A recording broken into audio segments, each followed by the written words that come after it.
ओम नमो भगवते वासुदेवाय नमः। ओम श्री गणेशाय नमः। ओम मङ्गलमूर्ते नमः। ओम सरस्वती देव्यै नमः।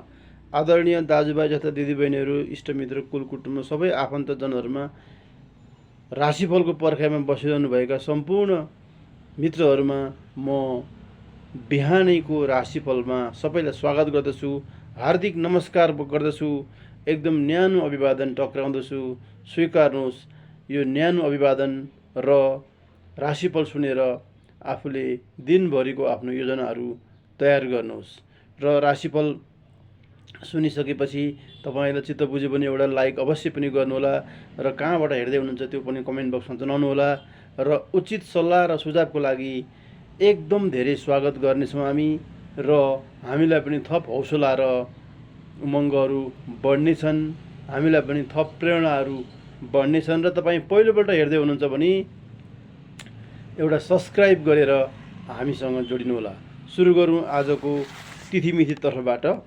आज मिति 2082 साल आषाढ 13 गते शुक्रबार, तदनुसार सन् 2025 को जुन महिनाको 27 तारिक आज, आषाढ शुक्ल पक्षको द्वितीय तिथि 1:21 र पुनर्वसु नक्षत्र बिहान 9:48 अनि त्यसै गरी व्याघात योग र तैतिलकरण सूर्योदय बिहान 5:12 हुनेछ भने सूर्यास्त भरे साँझ 7:02 हुनेछ।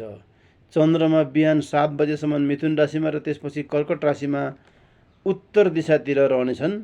अनि योगिनी मध्याह्न 1:21 उत्तरमा र त्यसपछि आग्नेय दिशातिर रहनेछन्। त्यस्तै काल राहु आज शुक्रबार आग्नेय दिशामा बिहान 10:30 देखि 12 बजेसम्म रहनेछन्। श्री जगन्नाथ रथ यात्रा पनि रहेको छ आज। अब सुरु गरौँ मेष राशि। मेष राशिको आजको फल तपाईको मध्यम खालको फल देखिन्छ। बिहान करिब 8 बजेसम्म तपाईँ मेष राशि हुने मित्रहरूलाई तेस्रा चन्द्रमाले निकै जोस र जाँगर बढाइदिनेछन् भने बिहानै अनौठो उत्साह तपाईमा आउँदा अचम्ममा नपर्नुहोला, किनभने 8 बजेपछि अप्रत्याशित चौथा घरमा चन्द्रमा सर्नाले ती उत्साह र जोस जाँगर सबै बादलुको घुम्टोभित्र पस्नेछन्। मतलब बिहान राम्रो छ तर दिउँसो चाहिँ अलिकति केही नराम्रो छ भन्ने सङ्केत गरेको यसको। दिउँसो अपराह्न करिब 2-2:30 बजेतिर मातृकष्टको योग देखिन्छ। आमाको स्वास्थ्य उपचारमा केही गडबडी आउन सक्छ। अप्रत्याशित खर्च र खटपट पर्न सक्छ। तपाईँले ओम अङ्गारकाय नमः भन्ने मन्त्र जपेर आफ्नो काममा निस्किनु भए राम्रो हुन्छ। 6 क्यारेटको मुगा ताँबाको औँठीमा दाहिने हातको काइली औँलामा धारण गरे अझ उत्तम हुनेछ। तपाईँको लागि शुभ रङमा रातो रङ शुभ मानिन्छ भने शुभ अङ्कमा 6 र घात बारमा आइतबार र घात तिथिमा चाहिँ परेवा, खष्टी र एकादशी घात पर्न जान्छन्। अब वृष राशि। बिहान 8 बजेसम्म दोस्रा चन्द्रमाले धनको वर्षा गराइदिनेछन्। तपाईँले थोरै मेहनत र धैर्यता भने गर्नै पर्ने हुन्छ। आजको योग ग्रहहरूको संयोगलाई आफ्नो बुद्धि र विवेकले भ्याएसम्म सदुपयोग र प्रयत्न गरेमा निकै ठुलो कामबाट राम्रै फाइदा प्राप्त गर्न सक्नुहुनेछ।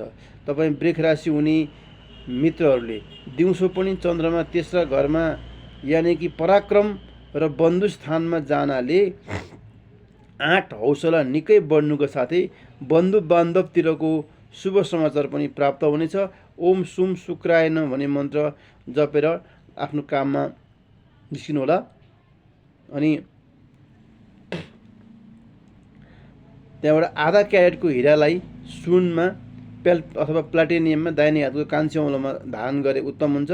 तपाईँको शुभ रङ सेतो, शुभ अङ्कमा 5 र घात बारमा शनिबार र घात तिथिमा पूर्णा भनेको पञ्चमी, दशमी र औँसी पूर्णेलाई पूर्णा भनिन्छ। मिथुन राशि। मिथुन राशिको बिहानी पक्षसम्म चन्द्रमा शिरमा हुँदा अचम्मको खुसी प्राप्त हुने योग छ। साथीभाइसँगको रमाइलोपन र मिष्टान्न भोजनको योग देखाएको छ। दिउँसो अप्रत्याशित धन प्राप्त हुने छ। व्यापार व्यवसाय एवं रोजगारीको क्षेत्रमा उल्लेख्य सुधार हुनेछ। ओम बुम बुधाय नमः भन्ने मन्त्र जपेर आफ्नो काममा निस्किनुहोला। 4 क्यारेटको पन्नालाई सुन या पञ्चधातुमा दाहिने हातको कान्छी औँलामा लगाए उत्तम हुनेछ। शुभ अङ्कमा 3, घात बारमा सोमबार र घात तिथिमा भद्रा भनेको द्वितीया, सप्तमी र द्वादशी। कर्कट राशि। द्वादश स्थानको चन्द्रमाले बिहान खर्च गराउने र आम्दानीको बाटाहरूमा केही अवरोध सिर्जना भए पनि करिब 8 बजेपछि शिरमा आउने चन्द्रमाले व्यापार व्यवसायमा क्रमिक रूपमा सुधार हुँदै जानेछ। पारिवारिक मतभेद समाप्त भई सुखद दाम्पत्य जीवनको सुरुवात हुनेछ। अपराह्नतिर नसोचेको मित्रसँग भेट हुनेछ। ओम सोम सोमाय नमः भन्ने मन्त्र जपेर काममा निस्किनुहोला। 4 क्यारेटको मोतीलाई चाँदीको औँठीमा देब्रे हातको काइली औँला वा कान्छी औँलामा लगाए उत्तम हुनेछ। तपाईँको शुभ रङमा सेतो घिउ कलरको रङलाई उत्तम मानिन्छ।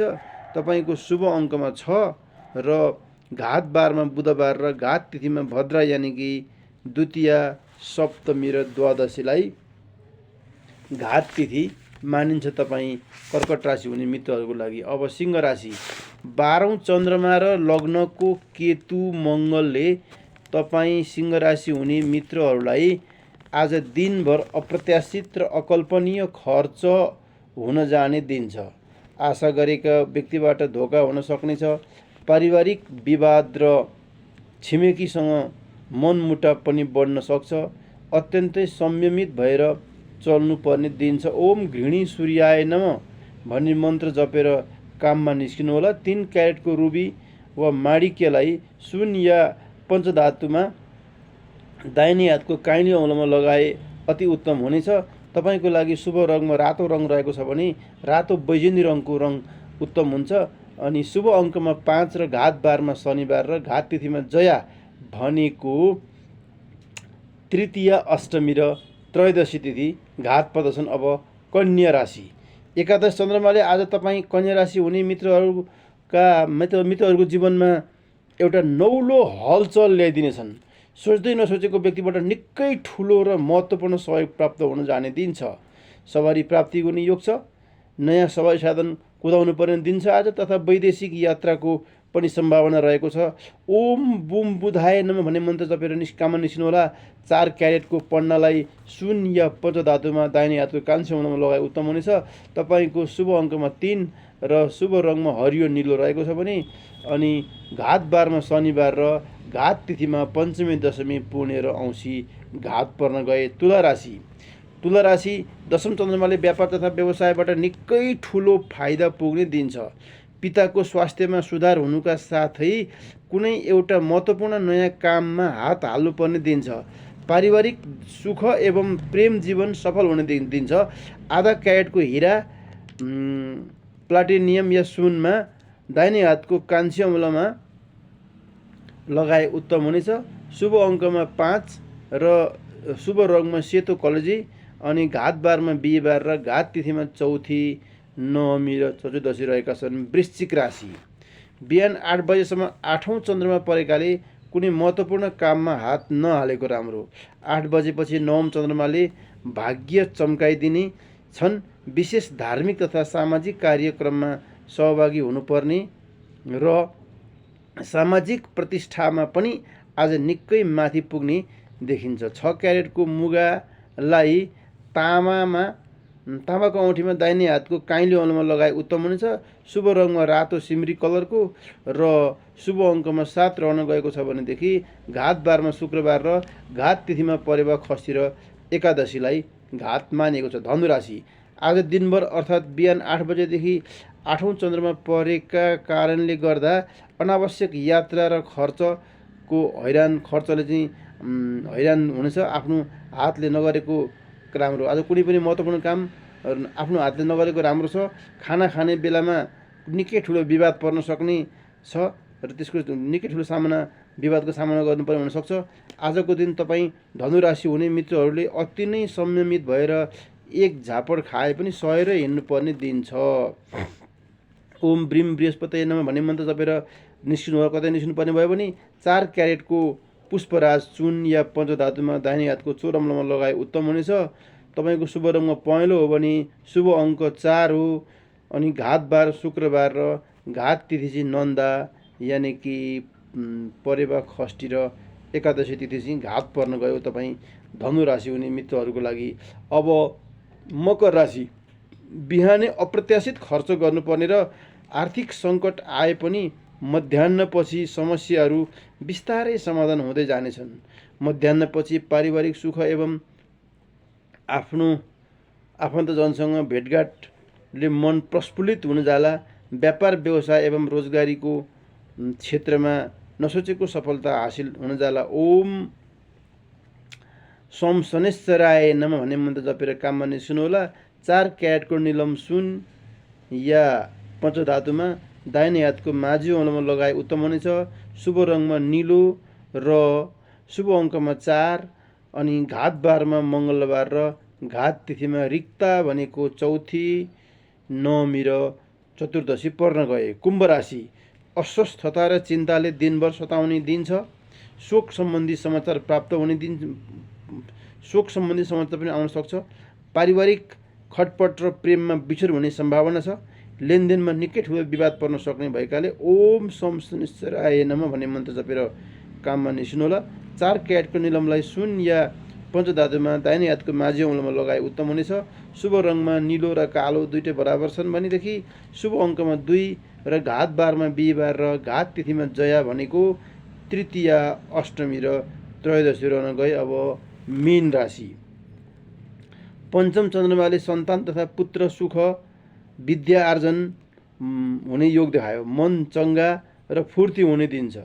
कुनै धार्मिक व्यक्तिसँग भेटघाट तथा पारिवारिक जमघट हुने दिन छ र विद्यमान 7.5 चाहिँ कायमै रहेकोले गर्दा तपाईँले शनिको पनि थोरै उपासना गरेर ओम सोम शनेश्वराय नमः भनेर हिँड्नुभयो भने काममा निस्किनु भने राम्रो हुन्छ। साथमा ग्रह मालिक बृहस्पतिको पनि ओम ब्रीम बृहस्पति नमः भन्ने मन्त्र जपेर काममा निस्किनु होला।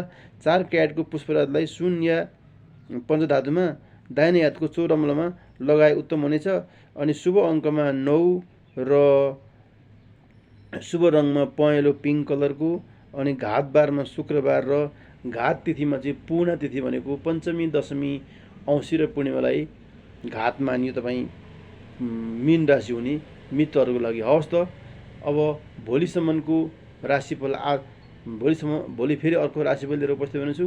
बिदा दिनुहोस्। ओम सर्वे भवन्तु सुखिनः, सर्वे सन्तु निरामया, सर्वे भद्राणि पश्यन्तु, मा कश्चित् दुःख भाग् भवेत्। ओम शान्ति, ओम शान्ति, ओम शान्ति। तपाईँहरूको दिन अत्यन्तै शान्तिमय भएर बितोस्, सफल रहोस्, सुख समृद्धि छाओस्। हवस् त, भोलि फेरि अर्को राशिफलमा भेटौँला। तबसम्म बिदा दिनुहोस्। नमस्कार।